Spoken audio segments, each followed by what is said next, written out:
So ಗೆಳೆಯರೆ, ಉದ್ದೇಶಗಳು ಬಲಿಷ್ಠವಾಗಿರುವಾಗ ಗುರಿಗಳು ತಾವೇ ದಾರಿ ತೋರಿಸುತ್ತವೆ.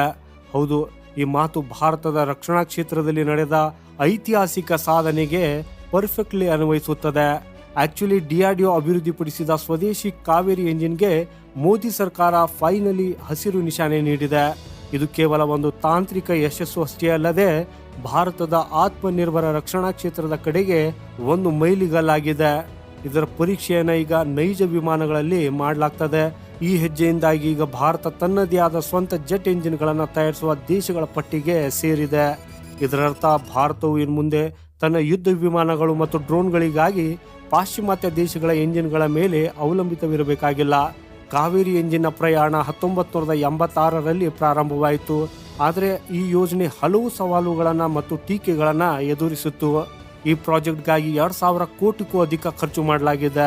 2008ರ ವೇಳೆಗೆ ಈ ಎಂಜಿನ್ಗಳನ್ನು ತೇಜಸ್ ಫೈಟರ್ ಜೆಟ್ಗಾಗಿ ಉಪಯುಕ್ತವಲ್ಲ ಅನ್ನೋದನ್ನು ಕೂಡ ಘೋಷಿಸಲಾಗಿತ್ತು.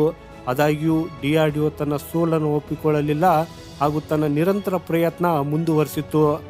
ಈಗ ಇದರ ಡ್ರೈವ್ ವರ್ಷನ್ ಸಿದ್ಧವಾಗಿದ್ದು ಇದನ್ನು ಭಾರತದ ಮಾರಕ ಡ್ರೋನ್ಗಳು ಮತ್ತು ಇತರೆ ಅನ್ಮ್ಯಾನ್ಡ್ ಏರಿಯಲ್ ವೆಹಿಕಲ್ಸ್ಗಳಲ್ಲಿ ಅಂದರೆ UAVಗಳಲ್ಲಿ ಬಳಸಲಾಗ್ತದೆ. ಈ ಎಂಜಿನ್ ಈಗ ಉತ್ತಮ ಪ್ರಮಾಣದ ನ್ಯೂಟನ್ ಥ್ರಸ್ಟ್ಗಳನ್ನು ಉತ್ಪಾದಿಸುತ್ತದೆ ಮತ್ತು ಶೀಘ್ರದಲ್ಲಿ ಅದನ್ನು 75 ಕಿಲೋ ನ್ಯೂಟನ್ಗಳಿಗೆ ಕೊಂಡೊಯ್ಯುವ ಯೋಜನೆ ಇದೆ. ಸೊ ಈಗ ಭಾರತಕ್ಕೆ ಯಾಕೆ ವಿಶೇಷ ಅನ್ನೋದನ್ನು ಈಗ ತಿಳಿದುಕೊಳ್ಳೋಣ.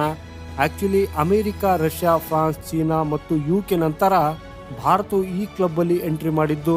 ಈಗ ಭಾರತಕ್ಕೆ ಅಮೆರಿಕಾದ GE F404ನಂಥ ಎಂಜಿನ್ಗಳ ಮೇಲೆ ಅವಲಂಬಿತವಾಗಬೇಕಾಗಿಲ್ಲ. ಇದು ಸ್ವಾವಲಂಬಿ ಭಾರತ ಅಭಿಯಾನದಲ್ಲಿ ಒಂದು ದೊಡ್ಡ ಹೆಜ್ಜೆ ಆಗಿದೆ. ಕಾವೇರಿ ಎಂಜಿನ್ ಮೂಲಕ ಭಾರತ ತನ್ನ 5th generation of fighter jet ಪ್ರೋಗ್ರಾಮ್ನಲ್ಲಿ ಅಂದರೆ MCALU ಕೂಡ ಇದನ್ನು ಬಳಸಬಹುದು. ಇದು ದೇಶದ ಡಿಫೆನ್ಸ್ ಸೆಕ್ಟರಲ್ಲಿ ಒಂದು ಗೇಮ್ ಚೇಂಜರ್ ಅಂತ ಸಾಬೀತುಪಡಿಸುತ್ತದೆ. ಮೋದಿ ಸರ್ಕಾರವು ಈ ಯೋಜನೆಯನ್ನು ಈಗ ಗಂಭೀರವಾಗಿ ಪರಿಗಣಿಸಿದ್ದು 2024ರಲ್ಲಿ ಅದರ ಫ್ಲೈಟ್ ಟೆಸ್ಟಿಂಗ್ಗೆ ಅನುಮೋದನೆಯನ್ನು ಕೂಡ ನೀಡಲಾಗಿತ್ತು. ಇದು ಭಾರತವನ್ನು ಜಾಗತಿಕ ಮಟ್ಟದಲ್ಲಿ ಪ್ರಬಲ ಆಟಗಾರರನ್ನಾಗಿ ಮಾಡುವ ಒಂದು ಕಾರ್ಯತಂತ್ರದ ಹೆಜ್ಜೆ ಆಗಿದೆ. ಹಾಗೂ ಈಗ ಕಾವೇರಿ ಎಂಜಿನ್ನಿಂದ ಭಾರತಕ್ಕೆ ದೊಡ್ಡ ಲಾಭವಿದೆ. ಹೆಂಗಂದ್ರೆ ಕಾವೇರಿ ಎಂಜಿನ್ನಿಂದ ಭಾರತದ ತಾಂತ್ರಿಕ ಸಾಮರ್ಥ್ಯಗಳು ಹೆಚ್ಚಾಗ್ತವೆ. ವಿದೇಶಿ ಎಂಜಿನ್ಗಳ ಅವಲಂಬನೆಯನ್ನು ಕೊನೆಗೊಳಿಸುವುದರಿಂದ ಕೋಟ್ಯಾಂತರ ರೂಪಾಯಿ ಉಳಿತಾಯವಾಗ್ತವೆ. ಭಾರತವು ಸ್ವದೇಶಿ ಜೆಟ್ ಎಂಜಿನ್ಗಳನ್ನು ತಯಾರಿಸುವ ವಿಶ್ವದ ದೇಶಗಳ ಪಟ್ಟಿಯಲ್ಲಿ ಈಗ ಬಂದಿದ್ದು, ಕಾವೇರಿ ಎಂಜಿನ್ ಉಪಯೋಗಿಸಿಕೊಂಡು ಭಾರತವು ರಕ್ಷಣಾ ಸಾಧನಗಳನ್ನು ರಫ್ತು ಮಾಡುವುದಕ್ಕಾಗೂ ಸಾಧ್ಯವಾಗ್ತದೆ. ಸದ್ಯಕ್ಕೆ ಕಾವೇರಿ ಎಂಜಿನ್ನ ಅಭಿವೃದ್ಧಿಯು ಭಾರತದ ರಕ್ಷಣಾ ವಲಯದಲ್ಲಿ ಸ್ವಾವಲಂಬನೆಯತ್ತ ಒಂದು ಮಹತ್ವಪೂರ್ಣ ಹೆಜ್ಜೆ ಆಗಿದೆ. ಇದು ಕೇವಲ ತಾಂತ್ರಿಕ ಅಭಿವೃದ್ಧಿಯ ಸಂಕೇತವಾಗಿರದೆ ಭಾರತದ ಕಾರ್ಯತಂತ್ರದ ಶಕ್ತಿಯನ್ನು ತೋರಿಸುತ್ತದೆ.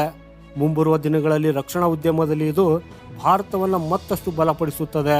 ಹಾಗೂ ಈಗ ಈ ಚಿಂತನೆಯು ಉನ್ನತ ಮಟ್ಟದಲ್ಲಿದ್ದರೆ ಪ್ರತಿ ಸವಾಲುಗಳು ಚಿಕ್ಕದಾಗಿ ಕಾಣುತ್ತದೆ ಅಂತ ಹೇಳಿದರೆ ತಪ್ಪಾಗುವುದಿಲ್ಲ.